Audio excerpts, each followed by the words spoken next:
Peace, family. Chauncey, a.k.a. you, Karima, GMOGMedia, right back at you again.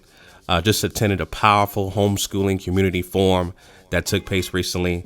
Had information for homeschooling for your child. And we all know that learning starts at home first, right? If your child is in the public school system, charter school system, or even a private school system, the information that they're learning from there, you have to correct the information that they're learning from. So, learning starts at home first. So this particular forum, exactly what it is, it's a community homeschooling community think tank forum where we had different speakers disseminating information in terms of homeschooling and the curriculum that they are using, as well as a few people talking about other initiatives they can do in terms of getting funding, homeschooling, scholarships, things of that nature. So this clip you're about to watch right now, this is the first speaker at this thing actually took place at Gael Felix's home. But the first speaker is Yashika Rogues, and she has her own homeschooling co-op. And with this video, you're going to learn more information about her. And definitely, if you're in the South Florida area, or if you just want to learn more about homeschooling, get in contact with her as well. And that's basically it, family. Just go ahead and share this video, get as much information as you can. I'm going to upload a few other clips as well from other guest speakers, so be on the lookout for those as well. But this speaker, Yashika Rogues, is going to be talking about her homeschooling co-op. Get as much information as you can from this video, share, and definitely, like I said, learning for your child starts at home. So you have to correct the information that they're learning. And the interesting point that was brought up yesterday, which is something that I sentiment as well, either your child is educated or they're indoctrinated. Which one are they, right? So you want to make sure your child is getting the proper education that they need, and not something that is indoctrinated in them, which is a form of brainwashing anyway. So family, check out this video. Look out for other clips as well. I'm going to upload the other clips for the guest speakers that took place, such as Tawimba Kendrick Dunn, as well as Aaliyah Leroy. I'll be on the lookout for those two clips as well. All right, family. Chauncey, a.k.a. you, Karima, GMOGMedia. Peace. Our first one is Yashika. How do you pronounce it? Rocky. What is it? Rocky. Rocky? Rocky. Yes. And she has been homeschooling for quite some time, but I'll let her introduce herself.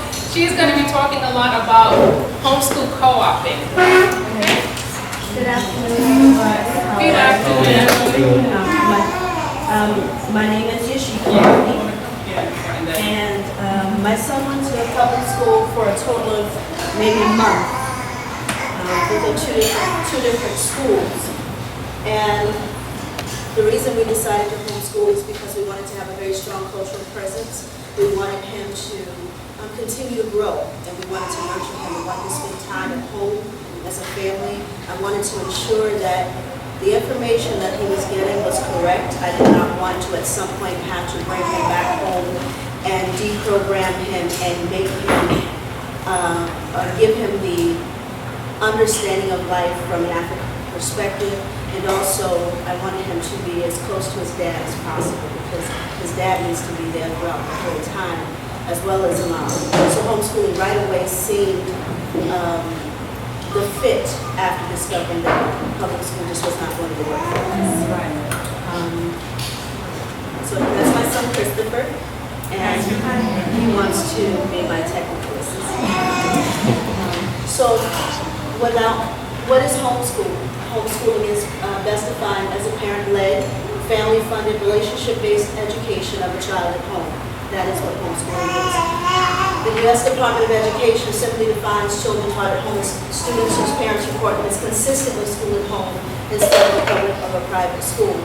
There is no, other than these definitions, there aren't any other. You can say what homeschooling means to you and it be correct. You can say what homeschooling means to you and it be correct. So I just put these because, number one, generally as the parents, we do lead the education, we fund the education, and like I said before, it's based on the relationship that we want to have within our home. Again, please. A brief history of homeschooling. We keep hearing that there's a move, there's a rush, there's a wave of homeschooling. Well, it started, let's go back to homeschooling as it relates to 1850, 1840. 50% of children attended primary school, the remainder work at home. And why is that? Because we didn't go out to homeschool. The parents educated the children. The parent, the mother, and the father are generally the first teachers of the school. Okay, go ahead, Chris. 40 years later, 72%. Go ahead, Bubba, until we get here. Okay. In 1918, every state required students to complete elementary school. And what you're going to realize from this timeline is that as the Industrial Revolution became a part of America, they needed more people and more to guarantee that they were going to be workers in the workforce. So they put your kids in schools so that you can work. Again? Yes, please. Okay. 1960, everybody wanted to reform public school because it was no good. But I know you have to. In 1977, publications started to pop up. Forget reform. We need to take our children home. Forget making it better. It can't get better. It's not suited for children. We're putting our children on the assembly line. You know, our children are not meant to be on the assembly line. And so publications started to say, forget it. We have Marlo Plantis here. She is the CEO of the Home Educator magazine. So it's good that in 1977 Paul was there, and she's still doing different things. There are many magazines that are still making this call. In 1980, homeschooling became legal in 20 states. In 1993, all states decided that homeschooling should be legal, that parents should have the right to take care of and educate their children at home. We're talking about homeschooling is the fastest growing method of education. You can read over everything, but here's the sun. You can't? Today there are 2.5 million homeschoolers in the United States.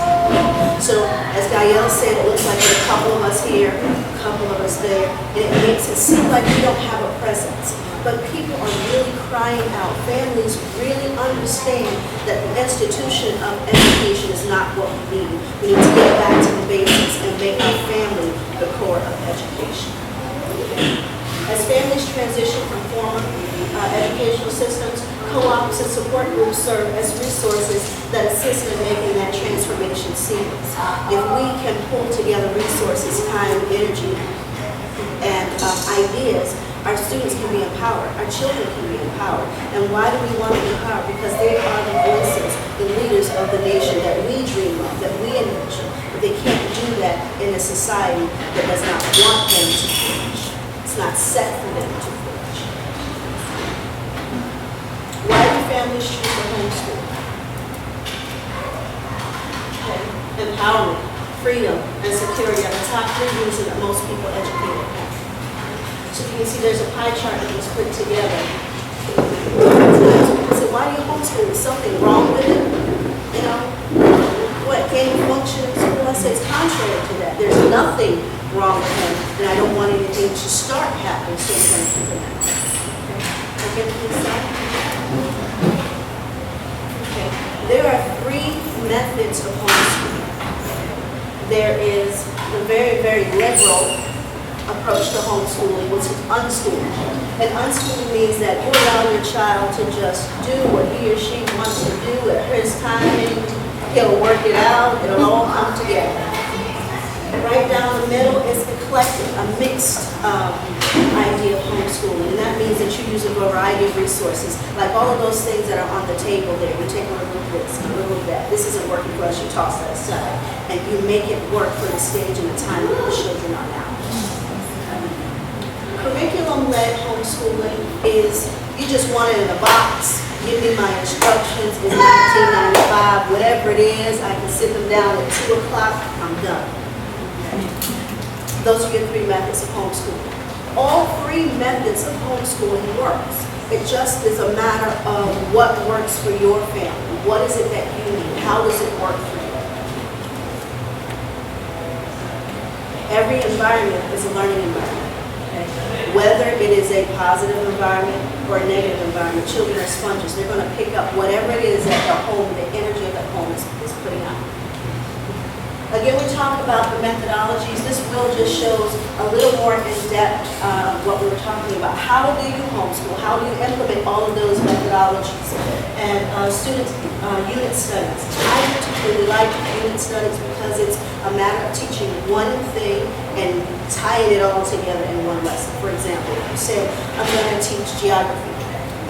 Well, within that geography lesson, you have your spelling, and you have your writing, and you have your reading, and you lump it all together so that you're not homeschooling all day long because you have been taught that our child needs to sit at this table for 8 hours a day and get it done. Okay, our children are special. Children, right? Our children are gifted. It does not take sitting them there for that long days. That's right. All-in-one curriculum. Exactly what it says. Everything is put right there together for you, all in one box. Student-paced learning. Students are allowed to progress at their own speed. Think about yourself as an adult. You don't want to be pushed. You don't want to be hurried. You appreciate a challenge, but you don't want to be in over your head. Children are the same way, a little more intense because they have no idea that they can work it out until they're given the tools to work it out. Online education. Say, you know what all the kids want to do is this. And that's the future. Just take this, put it on the screen, and instead of them playing Mario, let's put some math on it. Online resources. Autonomous learning. Students get to decide what projects they wish to tackle or what interests they pursue. That's important. If they are interested in the material, they're going to learn the material. You won't have to force them to do the work. People ask me all the time, well, will he just sit there? Yes, because he wants to do what he wants to do. And then when he doesn't, it's very obvious in the books because there's no need to have a struggle.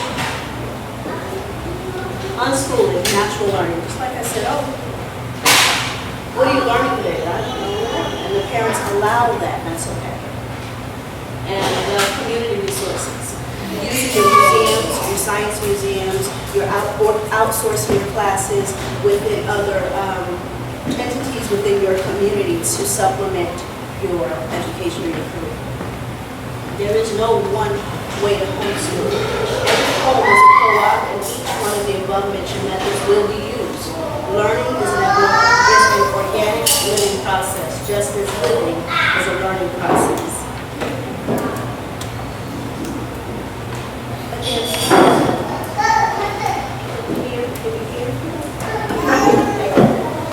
How to start a homeschool co-op. I've been working on this for a little while, and I had to work on it because it's great to be a part of a co-op, but when the co-op plummets or when the co-op is not meeting your needs, because every child is different, you have to decide then, am I going to stay within the rut of not being completely happy, or am I going to do what I set out to do and homeschool my child the way he needs? So, I started doing research. Leadership. These are the basic steps that it takes. Running a co-op is running a business. Flat out, here's what it is. Okay? The official board is necessary to lead, delegate, and ensure the business processes and responsibilities of the co-op are effective and adhered to consistently. If not, you cannot. Children are there. They see what's happening amongst the parents. The children have to see that there is a flow, a consistency to what they're doing. They have to understand that the parents in charge understand what I need and they're handling our business. That way the children can come in and learn without there being any issues. There has to be a flow. Co-op models. Co-ops are either open or they're not. Open means that any and everybody can come into the co-op. You see me online and you say, I want to be there, and I say, okay.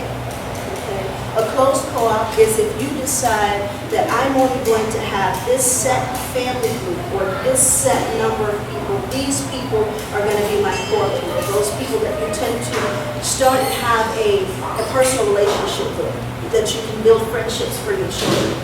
Those are different. Public co-ops tend to be in libraries and churches and places that are public and easy accessible to others. Closed co-ops tend to be in personal homes. Decide whether your co-op will be free or your parents will pay for classes. Bottom line is, not one person should have to take care of the entire co-op, especially when we've said and we've committed that we're going to homeschool our children, we're going to come together and pool our resources. Okay. Expenses need to be shared by all. The idea is to keep the expenses at a minimum. Okay. The average homeschooling family spends anywhere from $500 to $900 a year in homeschooling. Okay. Now, if you outsource a lot of the resources, it gets more expensive. Compare that to the $9,000 to $14,000 per child in public school. Okay. Gael and I were talking the other day about we are putting a lot of money into the public school system and not using it. What if we can keep our money in our pockets and really, really augment our homeschool community?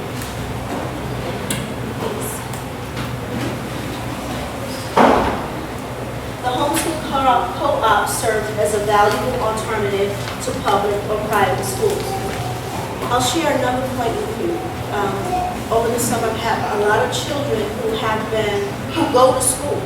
You know, like during the summer, they're like, I want to know what homeschooling is like. Can I come to your house? Absolutely. We can be a support system to the public school as well, to teachers who are on vacation for the summer, and all of these different things. It's a way of really strengthening our community and augmenting our co-ops.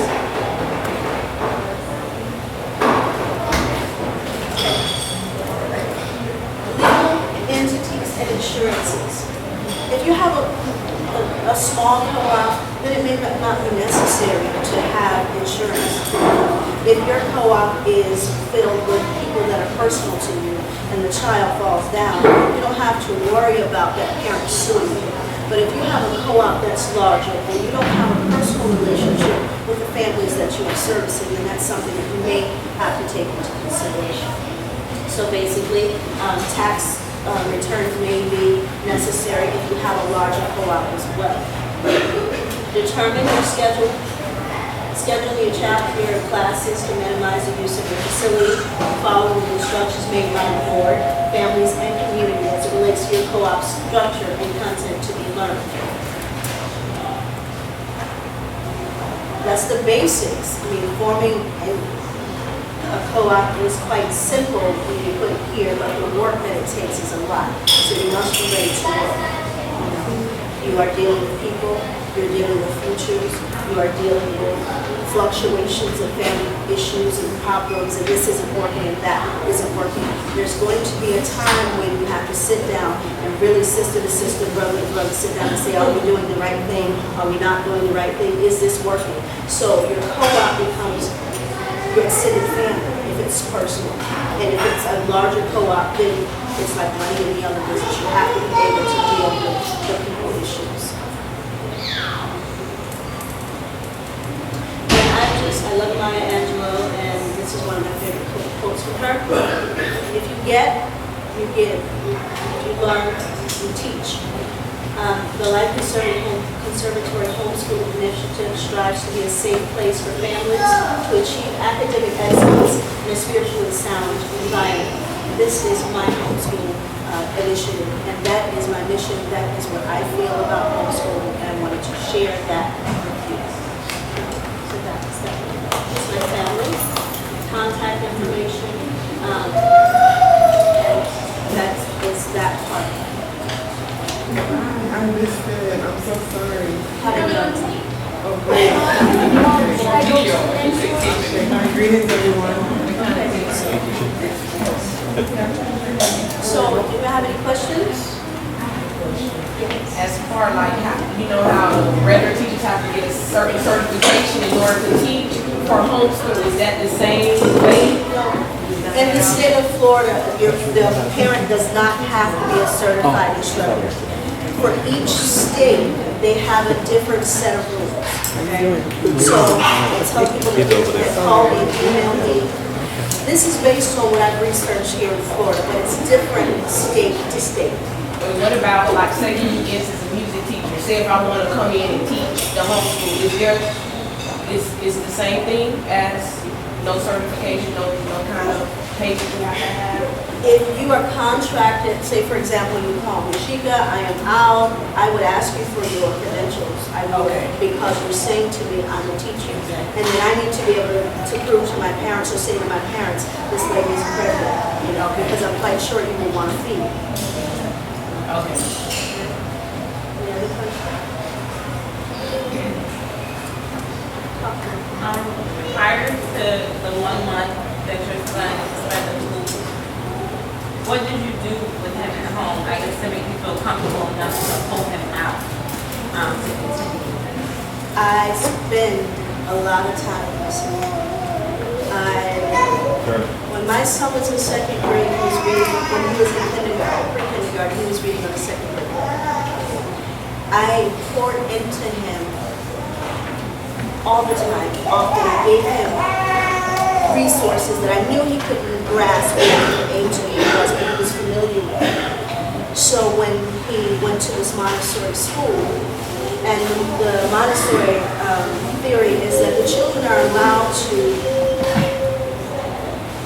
explore as they want. If I want to do a pouring lesson, I'm going to do a pouring lesson now. If I want to do math now, I'm going to do math now. So I thought that was really good for him. When I realized that that wasn't the case in school, he was being held back. He was not allowed to explore. And that's what I wanted him to do more than anything. And I wanted him to be safe more than anything. So when I realized that safety was not a factor in public school, and I realized that they were stifling him, it was a no-brainer. Now, I'm going to be completely honest with you and say I had no idea what I was going to do. I just knew he wasn't going to school. I know what I was going to do. And that's where all this research comes from.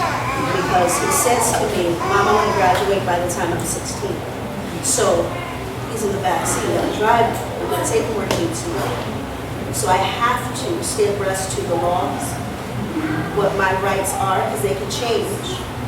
You know, I have to know that. So that when he is 16 years old and he's ready to walk across the stage, I don't fail him. So I take this very, very seriously. This is not just, I don't want to deal with it. It's not that. I have a spiritual calling to make sure that he is better. That's my legacy. You know, and that is very, very important. That's it?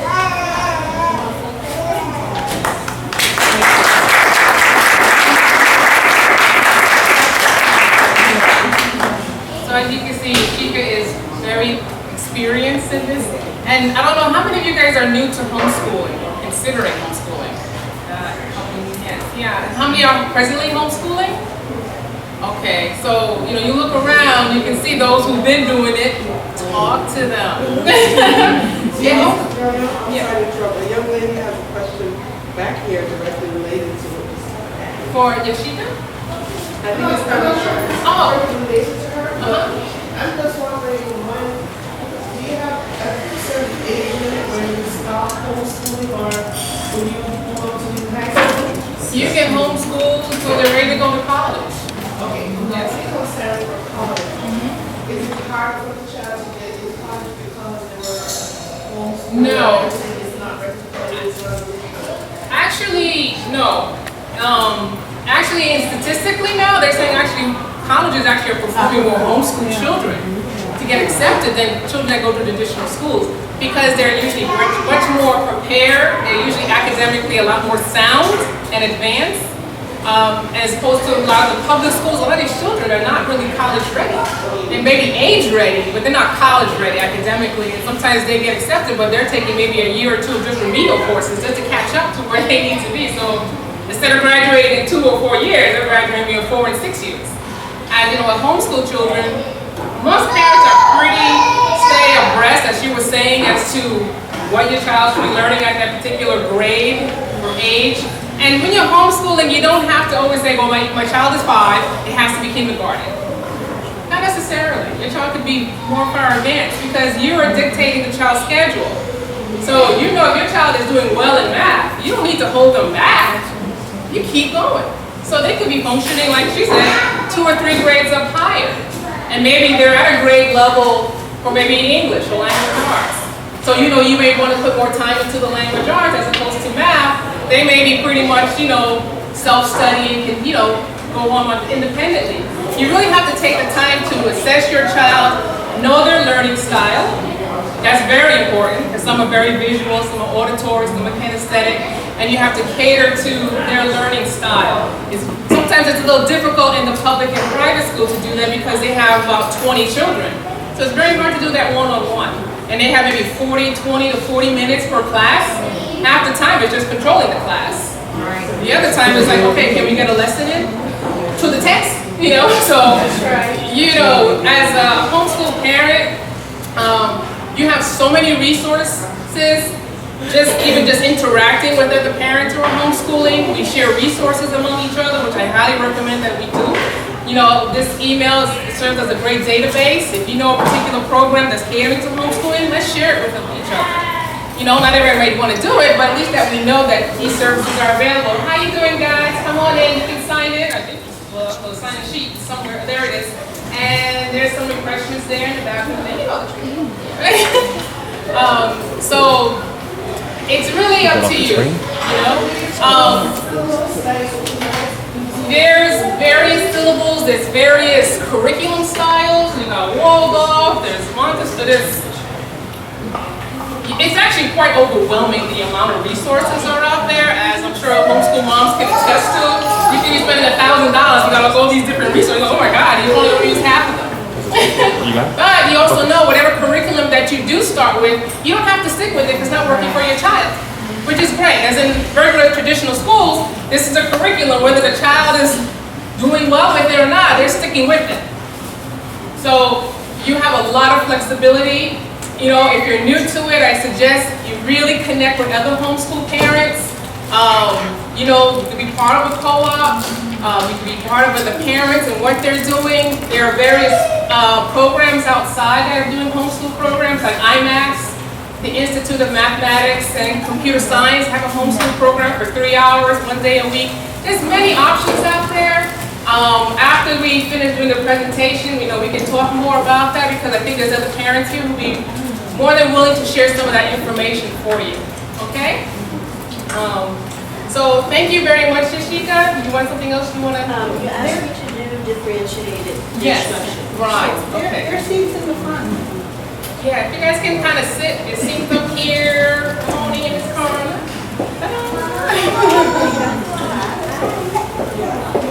I wanted to add on to her question about college. I've been learning that there are certain hoops that we have to go through as homeschool for college admission. And one of those is obtaining a diploma, right? So you need to either register with an umbrella school in order to obtain a diploma or do like a virtual school type of thing. So there are certain things that when you get close to college you want to start researching because each university and college has Yes. different specifications. Right. And you want to make sure you know which school you want to Exactly. And believe it or not, you don't have to wait till they're 18 for them to go to college. Their children go to college at like 13, 14, 15, 16. Just depends on your child. So if you see you have a child that's excelling extremely fast, you want to, start looking into some of those types of resources and maybe have them take certain tests, entry tests, to actually maybe be a part of a community college or what have you. There are parents that do that. Thank you. Maya also asked me to talk about teaching different ages. One of the other mothers has a 3-year-old, and the 3-year-old is in a chemistry class. And so people were saying, what's the co-op that we were a part of before? And he's too young. But I feel like if you expose a child to that he's interested in, he will grasp where he is now, the information that the spirit is calling for. So I started doing some research on it, and it's basically called differentiated instruction. And that's tailoring instruction to maximize academic success. What is differentiated instruction? If you look at this picture, the public school system expects all the kids to do the same thing. They don't look at their different talents. They don't look at who they are. They don't think about what are their special gifts. They just say, this is the test that I want you to take, pass it. However you need to do it, right? And we're going to cram you with the information, whether you can take it or not. Okay? Differentiated instruction is meeting students where they are. This method allows each student to learn at the depth, complexity, and pace that is most beneficial to him or her.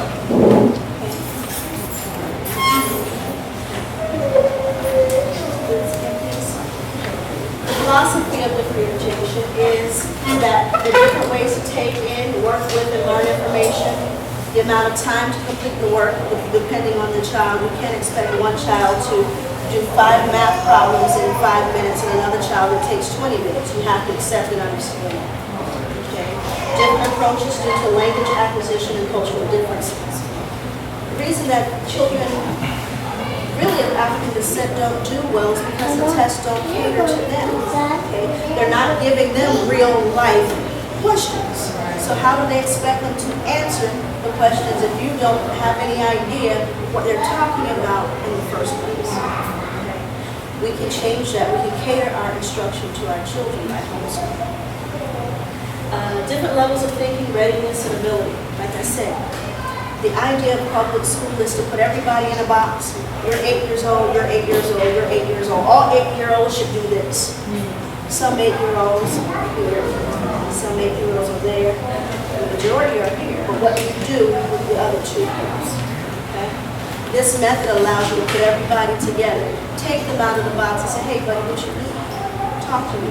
What are you feeling? Do you like this? No, miss, you don't like this. Well, we're going to figure out what you want. I'm going to give you the same content, just with no multiplication. But your thing is Mario. So what happens if Bowser has, you make it what they know? You put it in the contents that they understand. Different means to assess what is being learned.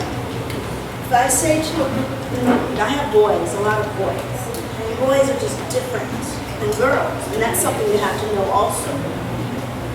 So I have a kid who will not write, just won't write. Doesn't mean he doesn't know, it means he doesn't like to write. So I say, come here, tell me what you learned today. Well, I learned it. You got it, I say up top. Assessing whether or not he understands the content is more important than forcing him to write. But when it's writing time, you have no option not to write at writing time. But as you give them the opportunity to show what they know during different points of the day. Again, please. Traditional classroom versus differentiated classroom. The traditional classroom is acted upon when there's a problem. You never know what's happening in your child's class until there's a problem. And then the problem has gone on so long, it's like, why don't you tell me now? You know, he's failing. What happened when there were warning signs? Okay? Assessment is most common at the end of the learning to see who got it. Did you get it? We'll see you on step 5, you know, we'll talk Mr. Quett. Does McDonald's serve cheeseburgers? So you on cheeseburgers, and I'm still here.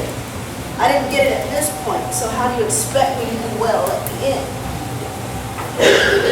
You have to assess them throughout the day, throughout the course, throughout the content to make sure that you're not piling on more than they can take, because the foundation is what's important.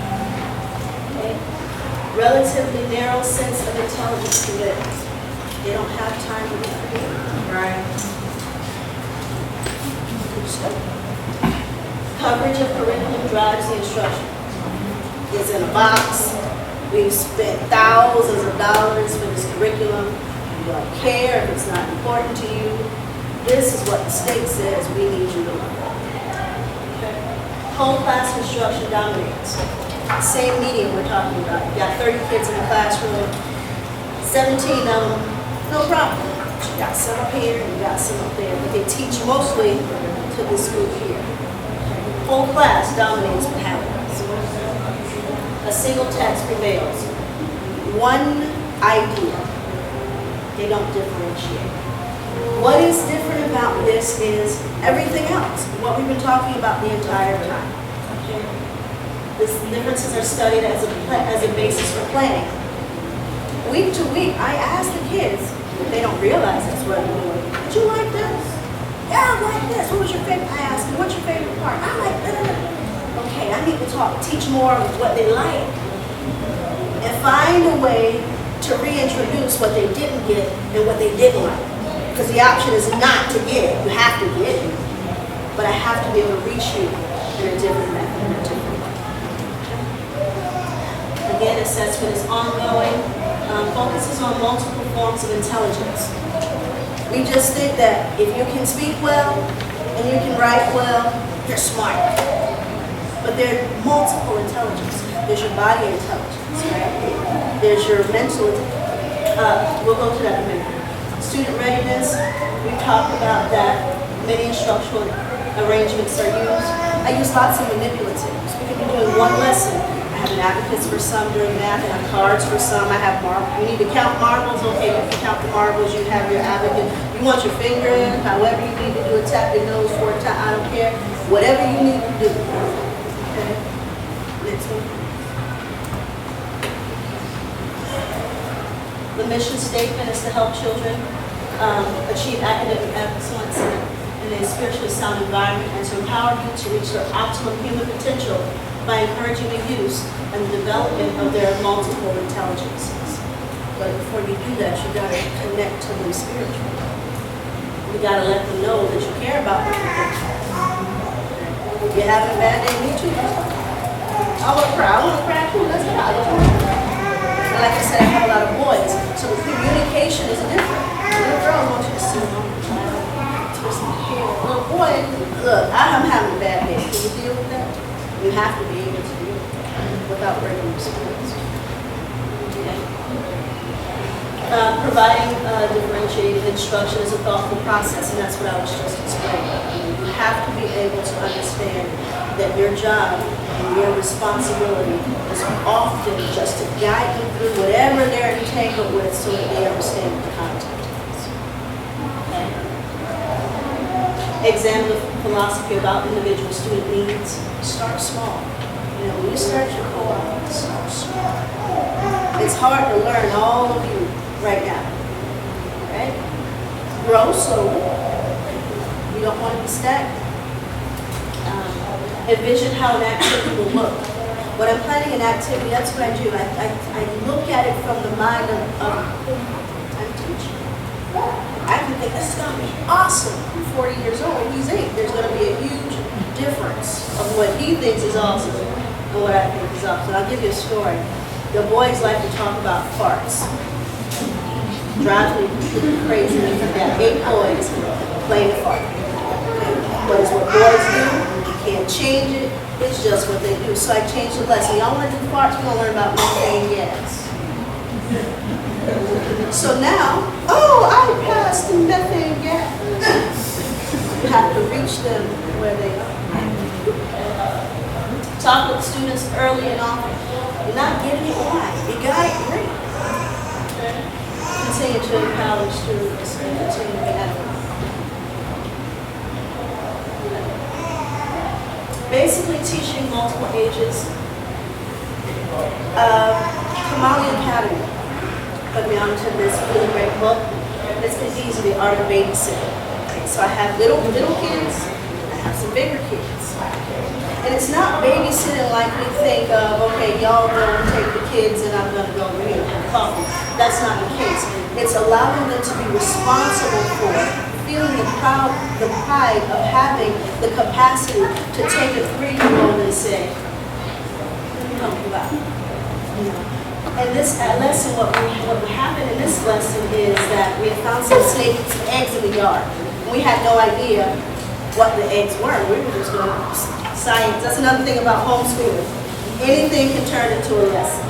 Okay, so that was our lesson. We're going to see what these eggs hatch and become. Ended up being snakes. So we had 5 snakes. 4, how many snakes? 3 snakes. He remembers. No, actually, 2 because 1 died. One died, okay? So when the snake that did not hatch, we dissected the egg, they looked at it under the microscope, and they were really intrigued. But when they hatched, now the kids wanted to play with them, and I was like, okay, I just wanted you to see what they were. I don't want you to. They're enthusiastic. So now the little boys see the big boys picking up the snake, and I said, aren't you afraid? I'm not afraid. So they're helping each other out.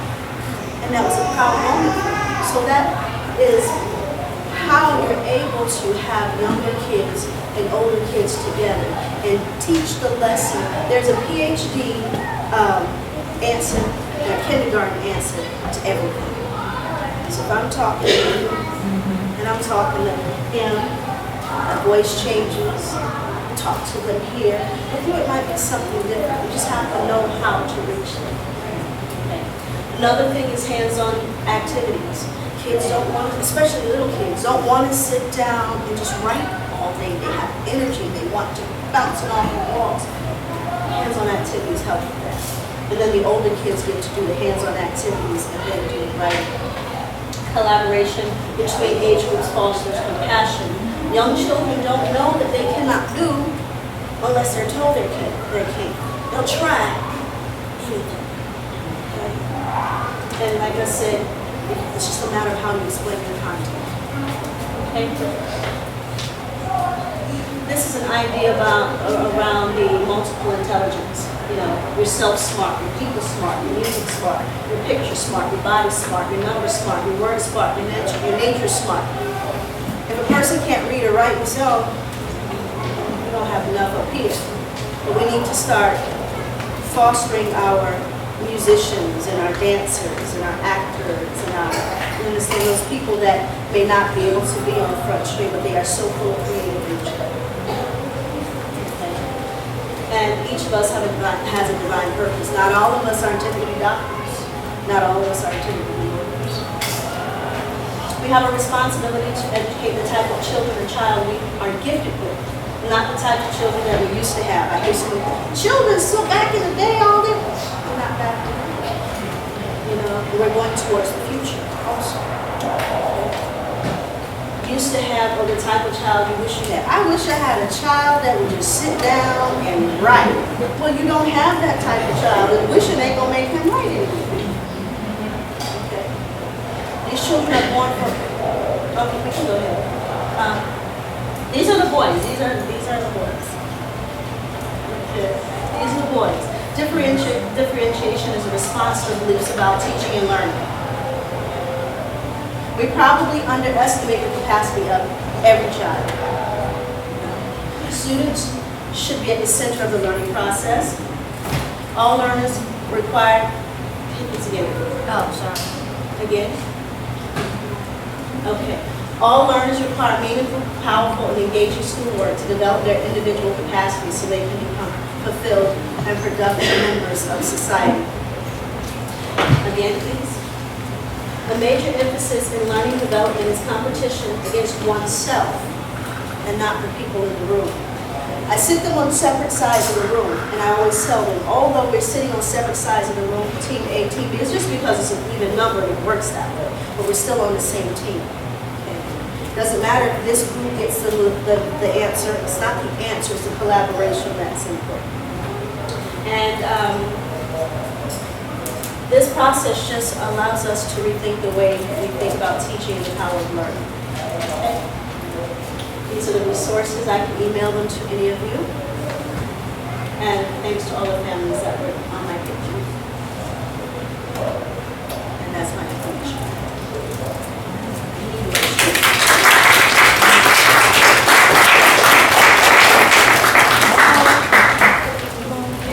Does anybody have any questions? So you see all the many various styles, you know? That's so complex. It's amazing. Not like when we went to school, right? You just go on the highway, that was it.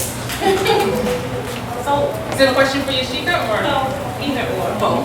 The whole concept of the co-op, is it just resources for everyone, or is it like there are several families, you know, working parents, parents that are at home, you know, on Tuesdays and Thursdays, we do this coursework. Like, how does a co-op really function? Is it that we're all homeschooling together and taking turns? Is there one, you know, main teacher?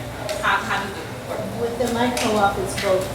I have, now especially, I have parents that just said, they just need to come to you. And I have parents that also are homeschooling families.